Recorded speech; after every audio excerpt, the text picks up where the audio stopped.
Good evening and welcome to a quick episode of Que-stead-Que.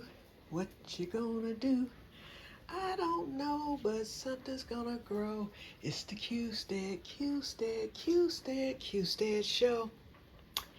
Good evening, everyone, and welcome to episode 20 of Que-stead-Que. Episode 21. Episodes 19 and 20 have not come up yet. They've been uploaded. But what happened was I tagged Homestead Heart because I wanted her to see that I had canned for the first time.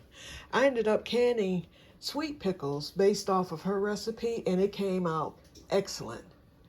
I was just so shocked at how easy it was. It took me a lot of hours to do it because my stove only has 3 eyes, and two of them are the small eyes, and then I have the larger eye up front.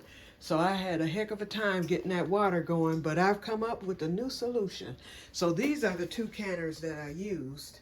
The brand new ball water bath canner, and then I used that water bath canner that I found at the Goodwill for like $2. Anyway, yesterday my Goodwill store sent me an email for the next 3 days. They're going to be doing 50% off everything. So I said, okay, it's canning season. Let me go up in there and see if they have any mason jars or some canners or anything related to canning. And so I went, and I'll be doggone, I found a canner that is for pint size because it's smaller. Now it has a rusted thing in it, and I'm gonna get that rust off. But then it also had it had the top, it had an extra top, a smaller top, I guess, so that you can put that on top of your jars to keep them held under the water. And then you have your larger top, and then it had another rack, this rack here. So I can get away with using this rack that was in okay condition along with the new rack that I got with the ball canner. But I am going to try to get this third rack cleaned up. Okay, so I have those 2 canners. Totally forgot that I found this canner that's in the sink. I need to get it washed. I've had this one for a year along with that other canner, and this is a pint-sized canner. So guess what? I guess I'll be selling that ball canner in a garage sale, or I might just keep it, because it's new. But I'm not going to, that thing is too big, and so is that one next to it. But these 2 pint-sized canners are perfect. So I'm going to get this one washed up, get that one washed up, get the rust off of that rack. This is going to be perfect for my stove because I can put this on the little eye and still be able to do what I need to do. Then I found this peel a meal. It's brand new. So it was marked at $10.21 for a price, but because it was 50% off, I got it for $5.11, something like that, whatever half off is. Okay, this is some of my harvest from earlier this week, so I got to get that done. And then I've got some more harvest. I picked this just a few minutes ago. I just came in along with some ground cherries. I got these peppers last week, so I need to get these cut up and frozen, and a lot more ground cherries. Some of them still need to ripen. These are ripe. The green ones aren't. Okay. Get these yellow ones. So those are ripe, and ground cherries are good. My pears are ripe. So Monday is the day that I will be, I'm hoping, I'm thinking I can make it to Monday because I don't want them to get too soft. They're soft, but they're perfect now. But I'm thinking if I can make it until Monday, I'm going to get them cut up on Monday and soaking in the sugar overnight. And Tuesday I will be making my pear preserves.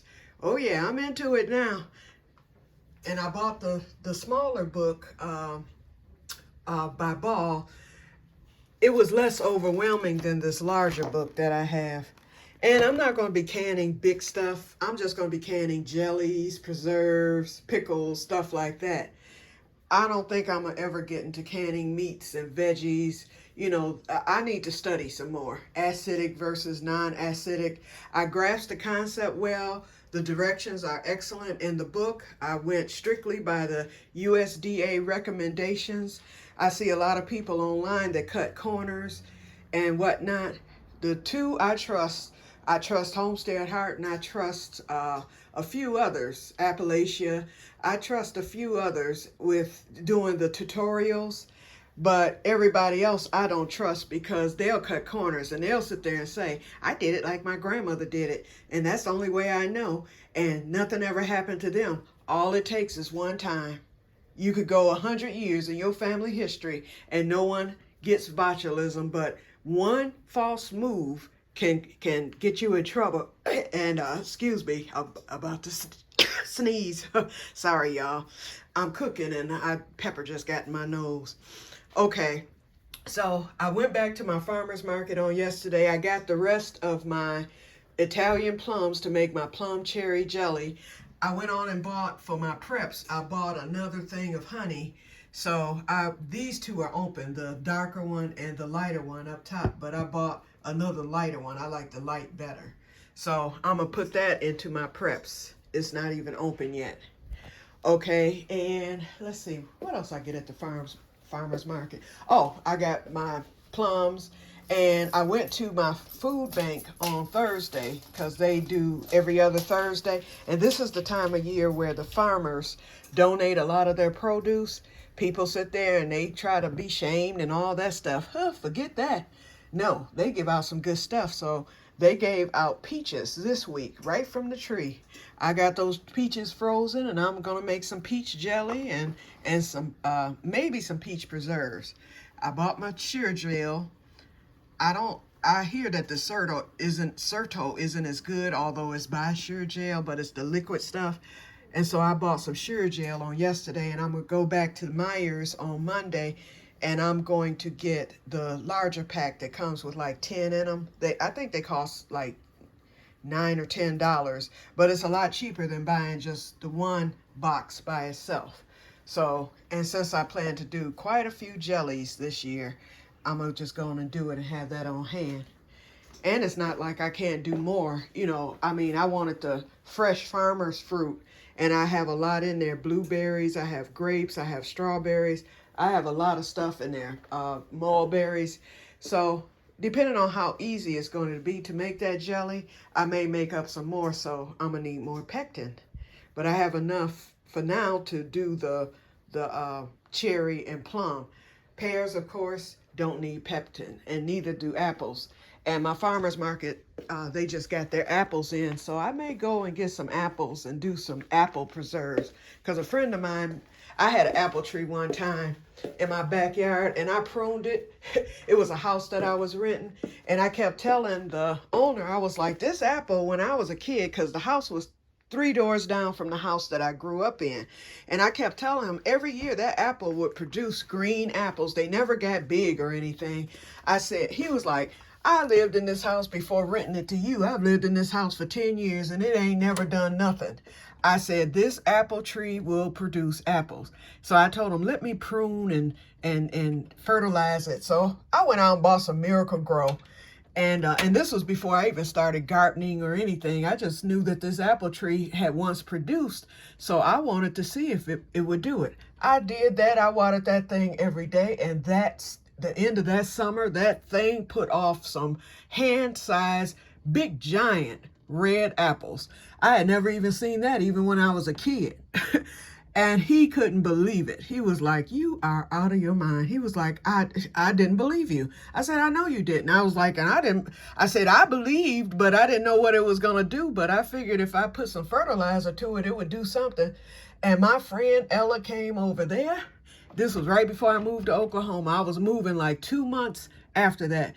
She came over there, and then my neighbor, Miss Ruby, the one who used to make the pear preserves, came over there, and they collected all those apples.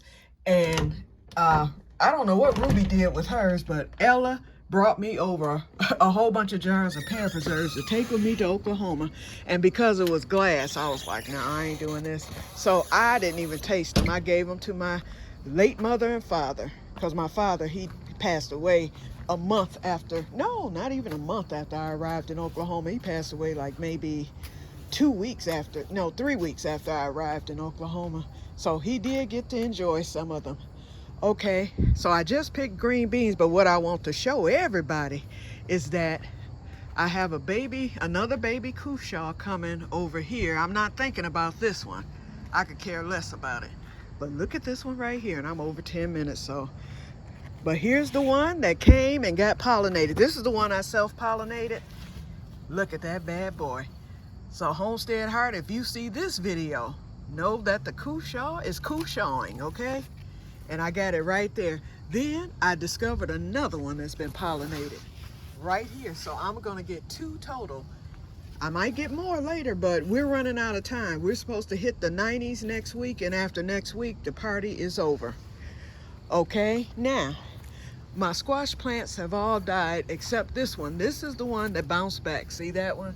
Even the baby squash on there died, and the other ones have died. But this one bounced back a little bit, enough to where I think it's gonna give me one more zucchini. Because there it is, it's growing, it's been pollinated. How, I don't know.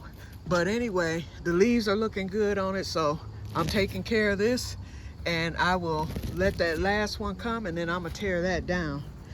I could not wait a moment longer. I was like, I want to know, because see, I planted these potatoes July 1st, and our first frost isn't scheduled until October 27th, according to the Farmer's Almanac that came out on today online. So I'm gonna let these stay until the first frost. So I wanted to see if the potatoes are developing, because y'all know I've never been successful. So I could not wait. So I just carefully, I'm doing it right now, carefully dug down. Look at there, y'all. Look at that. I got some potatoes coming. Yay! Okay, so let me cover it back up. And y'all know I planted the rest of the potato plants over here in August, so I don't know what's gonna happen over here. I might get some baby potatoes, but they came up. But I'm getting ready to get my hay in about a week or so, if not less than that. I'm getting my hay. I don't know if it's safe or not. Somebody tell me, if you see this, to pull these potato plants up, and I'm gonna lay that hay in that bed, that garden bed right up against the fence there, and I'm gonna lay whatever's there on top of that, and hopefully it will last until next spring, and they'll come back. Or should I just leave them here and just put hay in the inside of the keyhole garden? I might do that, because I don't want these to go bad, and they're doing good. Okay, I just picked my peppers last week, but they got flowers already again. Now, this is what shocked me. My doggone patty pan squash, it all of a sudden started flowering all summer long. I should have been getting patty pans since July. All of a sudden, it began to flower. It's full of flowers, and look at here, y'all. Look at here, look at here. There's one, and I've got more. So I hope an animal don't come along and get me. So I guess I'm gonna get patty pan after all. So that was my joy of the day. I know I've got another one. Hold on, let me see if I can get back there. And how I discovered them was I came out yesterday to feed my keyhole. So I put new food scraps in there yesterday, and I decided to look at the plant. I knew I had flowers, but I hadn't seen any females. I saw one female, but I didn't know if it would get pollinated. It's in here somewhere. It's another female. Oh, there it is right there. I don't know if you see it, but it's down there. So it's pollinated. And I see some more females over there too. So I don't care how many I get. I'm just glad I got one, because I really didn't think I'd get them this year. And last year I only got one. So I'm most proudest of that and that cushaw that I'm getting. And so I'm gonna have to look up some cushaw recipes, because I had never even heard of a cushaw until Homestead Heart started talking about it. Oh, and I'm not going in the greenhouse, but I have okra galore coming. I have to on Monday, or I might do it tomorrow. I rooted another 16 strawberry plants, the white pine, and I rooted some, you know what, is this poison ivy? I ain't touching that, but it's coming through the fence. I better not. I'll get some scissors and cut that. But, and then I rented, I'm out of breath now. I rooted some of the Ozarks as well. And so I got about 18 plants between the two, and most of them are white pine. I'm gonna give a few more away. I offered a giveaway on my Facebook page and nobody bid. So I'm like, okay, I'll keep them then. But my friend, my garden buddy, who I did that one for, her plant developed into 6 plants already. And so I told her, I'm going to give you 3 more plants. And then she'll have a full slew for next year. Whew, excuse my living room, y'all. Y'all know I keep my couch a mess, okay? With my crocheting and all my other mess here. Okay, so, whew, oh, that feels good. Let me get a sip of this water. Okay, I'm at 15 minutes, so I'm going to get ready to wind this down. I don't know if y'all see my market bags over there. I'm still working on those, and they have come in handy.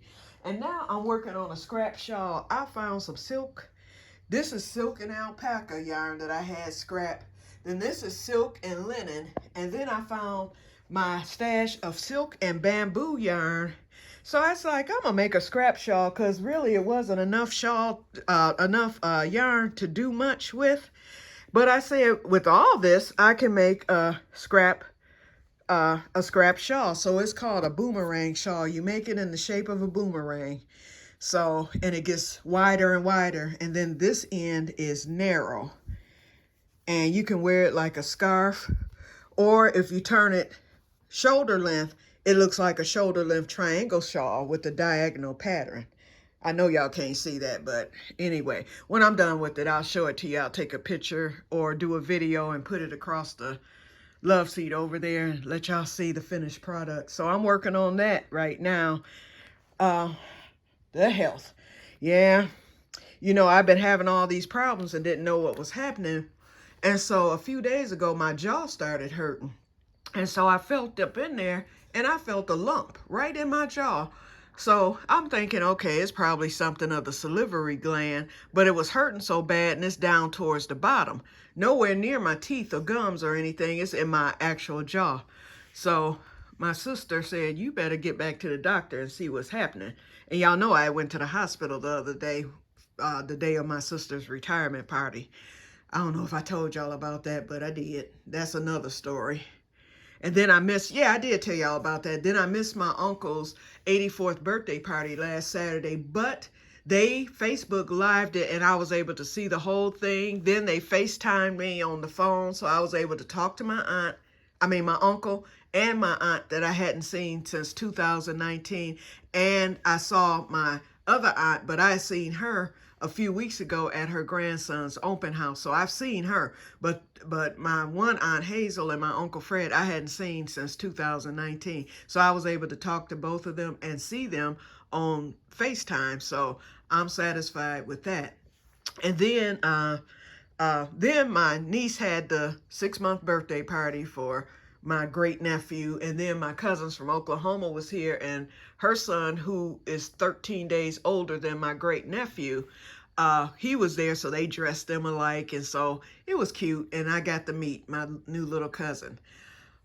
Okay, so anyway, I got thrown off again. So anyway, okay, so what was I talking about, y'all? Lord, I was talking about the crocheting, the events last week. Oh, the doctor. Okay, so I made my doctor's appointment, so I went Thursday. He felt the knot that's in my jaw, and he said it's not salivary gland because that would be up further towards your, he said that would be up further on your jaw towards the top. And so he said, he told me I needed to see a dentist, and which I already knew. I ain't got but 8 teeth left in my mouth anyway, so, but my insurance is very, very, very, very sketchy. I don't get nothing, basically, so I quit going. Besides, I had a friend who died in the dentist chair, so that's another story, and that was back in 1999, and that was when I stopped going out of that fear, because I won't even go into her death and how it happened, but it was dental related, and I'm not going to say it was preventable, but it was something, well, yeah, it was preventable, and it was just terrible, so it was traumatizing to me and a lot of my other schoolmates. She was a school age friend. But anyway, so So when he told me that, he was like, he said, because that's the quickest way for you to get to a maxillophilo, what is it called? An oral surgeon, the maxillophilo, people who do that, which is, it's in the dentist category, but it's for your face and all that stuff, so that's who I need to be treated by. He feels that it's a tumor, because if I put my hand inside of my mouth, I can feel the knot. It's not as swollen and as big as it was the other day, where it was just there. I could feel it with my tongue and everything. That part has gone down, but when I put my finger in my mouth and squeeze my thumb across my jaw like a pinching, I can feel the knot in my jaw. And so he was telling me what it's called. And then I have a spot on my face that aligns right with the knot. And it looks like a mole, but it keeps getting bigger. So y'all pray for me, y'all. I'm praying that it's not, anything. I'm hoping whatever it is benign. So in the meantime, he referred me to the dentist clinic at one of our local hospitals. They had a waiting list of over 1,000 people, and they're not even putting people on the waiting list. So now I have to go out and try to find my own, and I'm having the hardest time. It's like either people don't answer, you leave a message, they don't call you back, or, and I don't have the money to just pay. I need somebody who can work with me or whatever, So y'all pray that I get that accomplished on Tuesday. I worked on that yesterday, and to no avail. I left a few messages, so hopefully somebody will get back with me on Tuesday, but I'm going to continue on with that. And in the meantime, the hurting is still there. It keeps getting numb. It hurts in my ears, my neck. Remember all those symptoms I was having? And then I ended up on the steroids and all that stuff. The doctor said that all that is connected. He said from where that knot is, he said it would affect all that because it's in the lower part of the jaw that leads to the neck and the sinuses and all that. Because I told him my eyes be hurting, everything. So y'all just pray that it's nothing serious, All right, so I'm going to get off of here now. Try to get off on a good note, but in the meantime, I'm feeling okay, and like I said, I'm getting ready to get going with these preserves. I will come back next week and show y'all the finished product, and God bless you all, and I will talk to you the next time. Bye-bye.